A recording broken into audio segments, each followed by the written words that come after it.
ہم تب تک لڑیں گے جب تک زندہ ہیں، ہم پیچھے ہٹنے والوں میں سے نہیں ہیں، اور جب کبھی بھی ہمیں یہ محسوس ہوگا کہ ہم یہ لڑائی ہار رہے ہیں تو ہم اپنا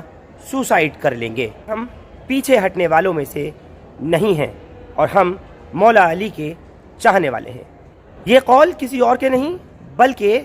وسیم رضوی کے ہیں۔ اگر ہم کو جب بھی یہ بات محسوس ہوگی کہ یہ لڑائی ہم ہار رہے ہیں تو ہم اپنا سوسائڈ کر لیں گے، لیکن ہم پیچھے ہٹنے والوں میں سے نہیں ہیں، کیونکہ ہم مولا علی کے چاہنے والے ہیں۔ ایک تو چوری اور پھر اوپر سے سینہ زوری۔ کچھ ایسی ہی اب حالت وسیم رضوی کی ہو رہی ہے۔ اپنے پریوار کے لوگوں نے، یہاں تک کہ اپنے بیوی بچوں نے، بیٹے نے، بھائی نے، ماں نے جب ساتھ چھوڑنے کا اعلان کیا اور صاف کہا کہ ایسے منافق آدمی کے ساتھ میں ہم نہیں ہیں، ہمارا ان سے کوئی رشتہ کوئی تعلق نہیں ہے، تو آج اپنی جھیپ مٹانے کے لیے، اپنی خجالت مٹانے کے لیے فیس بک پر ایک ویڈیو جاری کیا، اور کسی اور نے نہیں، وسیم رضوی نے۔ بےغیرتی کی انتہا بھی دیکھیے کہ یہ کہتا ہے کہ اگر میری موت آ جاتی ہے تو میں وصیت کر رہا ہوں کہ نہ تو میری اولاد، نہ میرا کوئی بچہ، کوئی رشتہ دار، کوئی نہ مجھے کندھے پہ پہنچائے، بلکہ میرے ایسے 4 دوست ہیں کہ جو بھلے ہی میرے اس بیان سے جو میں نے کلام پاک کو لے کر کے دیا ہے وہ ناراض ہوں، لیکن پھر بھی وہ اتنا ضرور کریں گے کہ مجھے قبرستان تک پہنچا سکتے ہیں۔ اور ساتھ ہی اس نے کہا کہ میرے کچھ ایسے غیر مسلم دوست بھی ہیں جو کہ خوش ہیں اس بات سے کہ میں حق پر ہوں،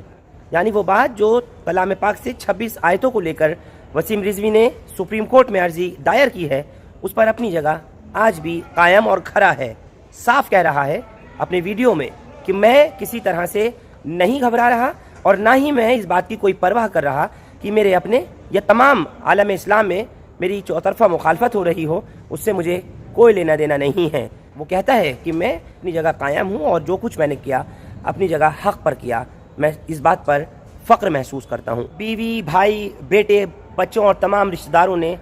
چھوڑنے کا، قطع تعلق کا کیا اعلان کیا کہ وسیم رضوی اب بوکھلا گئے، اور وہ بوکھلاہٹ 24 گھنٹے سے بھی کم میں نظر آ گئی۔ بھائی کی ویڈیو کی ایکشن کا کچھ ریاکشن یہ ہوا کہ اپنی ویڈیو بنانی پڑ گئی، دنیا کے سامنے اپنی بےغیرتی کو ظاہر کرنا پڑ گیا کہ میں فخر محسوس کرتا ہوں، میں جہاں ہوں صحیح ہوں اور حق پر قائم ہوں۔ خود کے شیعہ ہونے پر اور ایک مسلمان ہونے پر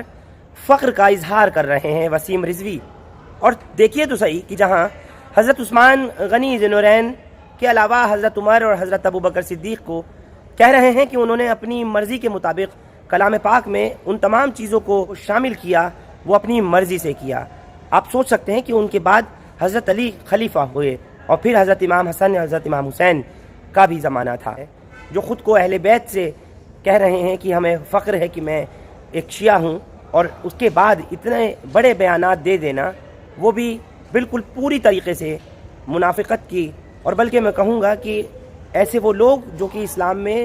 جو اسلام دھرم کے ماننے والے نہیں بھی ہیں، جو غیر مسلم بھی ہیں، وہ بھی اس طرح کا بیان دینے سے پہلے ایک بار نہیں 1000 مرتبہ سوچیں گے کہ اگر ہم یہ بیان دے رہے ہیں کہ کلام الہی میں سے جو کہ ایک آسمانی کتاب ہے تو اللہ کے رسول پر نازل ہوئی، کیسے اس میں ذرا بھی رائے برابر بھی اس میں فرق یا تبدیلی لا سکیں۔ ایک طرف وسیم رضوی اپنے مرنے کی بات کر رہے ہیں، کہتے ہیں کہ قبرستان تک پہنچانے والے میرے رشتہ دار، بھائی، بیٹے، بیوی کوئی ساتھ نہ ہو تب کوئی بات نہیں، ایسے بہت ہیں جو مجھے پہنچا دیں گے قبرستان تک۔ اب تمام قبرستانوں میں دوسری طرف ایسے پوسٹر اور اشتہارات چسپاں کیے جا رہے ہیں کہ یہاں پر وسیم رضوی کی تدفین، یعنی ان کو بریل نہیں کیا جائے گا، ان کو نہیں دفنانے دیا جائے گا، نہ ہی کوئی مولانا ان کی اب نماز جنازہ پڑھائے گا۔ ایسا کل مولانا کلب جواد نے ہم سے ایک خاص بات چیت میں بھی کہا تھا، غالباً آپ نے بھی اس کو سنا ہوگا۔ میں چاہوں گا کہ وسیم رضوی کا وہ بیان جو انہوں نے بےغیرتی کے انداز میں دیا ہے ایک بار آپ لوگ ضرور سنیے۔ الحمدللہ ہم شیعہ ہیں، رسول سے، اللہ سے، اہل بیت سے محبت کرنے والوں میں سے ہیں۔ جو اہل بیت سے دشمنی رکھتا ہے ہم اس سے نفرت کرتے ہیں۔ ہم نے کتاب عثمانی یعنی کہ قرآن مجید، جس میں 26 آیتیں ایسی ہیں جو گھمنڈ انسان کے اندر پیدا کرتی ہیں، جو ظلم و زیادتی کی طرف انسان کو لے جانے کا میسج دیتی ہیں، وہ آیتیں جن کو پڑھ کر، جن کو جو ملا ہیں نئے بچوں کو سمجھا کر آتنکوادی بناتے ہیں اور مسلمان بچے آتنکوادی بنتے ہیں، یہ پوری دنیا میں اسلامک آتنکواد کا بیسک معاملہ ہے۔ انہی آیتوں سے پوری دنیا میں اسلامک آتنکواد پھیل چکا ہے اور ہمارا ہندوستان بھی اسے اچھوتا نہیں ہے، اور سب سے زیادہ پرابلمز ہمارے ہندوستان میں ہے۔ کشمیری ہندوؤں کے ساتھ میں انہی آیتوں کی تلاوت کر کے کشمیری ہندوؤں کے ساتھ میں ظلم و زیادتی کی گئی، ان کو کشمیر سے نکالا دیا گیا، ان کی لڑکیوں کے ساتھ میں ریپ کیا گیا، ان کو جلایا گیا۔ ایسی گھٹنائیں پورے ہندوستان میں کئی جگہ ہو چکی ہیں جہاں اسلام کے نام پر دوسرے دھرم کے لوگوں کو مار دیا جاتا ہے۔ دنیا میں اکثر ہم یہ دیکھتے ہیں کہ کبھی سیریا میں، کبھی عراق میں، جہاں جہاں آتنکوادی سنگٹھنیں پنپ رہی ہیں، انہوں نے ٹی وی چینلوں پہ لائیو گردنیں کاٹی ہیں اور اللہ اکبر کا نعرہ دے کر، یعنی کہ وہ اللہ کو بڑا کہہ کر اور اللہ کے نام پر اس آدمی کی گردن کاٹ رہے ہیں۔ وہ غیر مسلمان جن کی آپ گردن کاٹ رہے ہیں، کیا یہ اختیار آپ کو دیا گیا ہے؟ نہیں، یہ صرف اور صرف قرآن کے اندر جو سازش کر کے ابو بکر، عمر اور عثمان نے جو آیتوں کو سازش کر کے اندر ڈالا ہے، یہ اللہ کا کلام نہیں ہو سکتا۔ اللہ کسی کے ساتھ زیادتی کرنا، ظلم کرنے کا کوئی بھی اعلان نہیں کر سکتا، نہ کوئی ایسا میسج دے سکتا ہے۔ یہ سازشن قرآن کے اندر عثمان کے ذریعے اور ابو بکر اور عمر کے ذریعے اس میں ڈالا گیا ہے، اور جس قرآن کو عثمان نے کمپائل کر کے پوری دنیا کے لیے لاگو کر دیا، آج وہ کتاب عثمانی ہم سب کے لیے واجب ہو چکی ہے، اور یہ کہا جا رہا ہے کہ اس قرآن کے علاوہ کوئی دوسرا قرآن نہیں ہے۔ حضرت علی کے قرآن کو، جب حضرت علی اپنا قرآن شریف لے کر خلیفاؤں کے دربار میں گئے تو اس قرآن کو لینے سے انکار کر دیا گیا، اور شیعوں کا عقیدہ یہ ہے کہ جب ہمارے آخری امام اس دنیا میں آئیں گے تو وہ حضرت علی کا وہ قرآن اپنے ہاتھ میں لے کے آئیں گے۔ اس سے شیعوں کو یہ بات سمجھنی چاہیے کہ جو کتاب عثمانی اور قرآن اس وقت موجودہ دور میں چل رہا ہے وہ صحیح قرآن نہیں ہے۔ اس کے اندر جو اس طرح کی آیتیں ہیں وہ جان کر کے اس کے اندر ڈالی گئی ہیں، وہ اللہ کا میسج نہیں ہے۔ ہم پورے قرآن کو چیلنج نہیں کرتے، قرآن کے اندر بہت سی ایسی آیتیں ہیں جو کہ انسان میں میل ملاپ، دھرموں کی نفرتیں ہٹاتی ہیں، انسان کو انسان سے جوڑنے کی بات کرتی ہیں۔ لیکن آج اگر ہم نے اس سلسلے میں کوئی قدم اٹھایا ہے تو پوری دنیا میں ہمارے خلاف ایک فتنہ فساد پھیل گیا ہے۔ ہم اکیلے ایک طرف ہیں اور پورا اسلامک ورلڈ ایک طرف ہے، لیکن ہمیں اس کی کوئی فکر نہیں، کوئی پرواہ نہیں۔ سید وسیم رضوی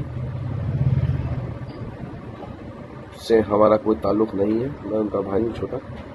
نہ میری ماں کا ہے، نہ میرے بھائی کا ہے، نہ میری بہن کا، کسی کا کوئی تعلق نہیں ہے ان سے۔ وہ پاگل ہو گئے ہیں، مجنون ہو گئے ہیں، وہ جو سمجھ میں آتے ہیں وہ کرتے ہیں،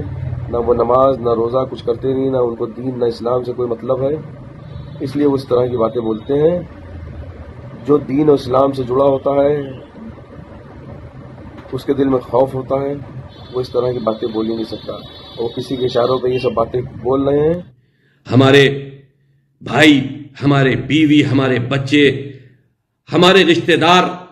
سب ہم کو چھوڑ کے جا رہے ہیں، اس لیے ہم بھی کسی کے جانے کی کوئی پرواہ نہیں کرتے۔ ہم خوش ہیں کہ ہم حق پر ہیں، ہم کسی کے جانے کی کوئی پرواہ نہیں کرتے۔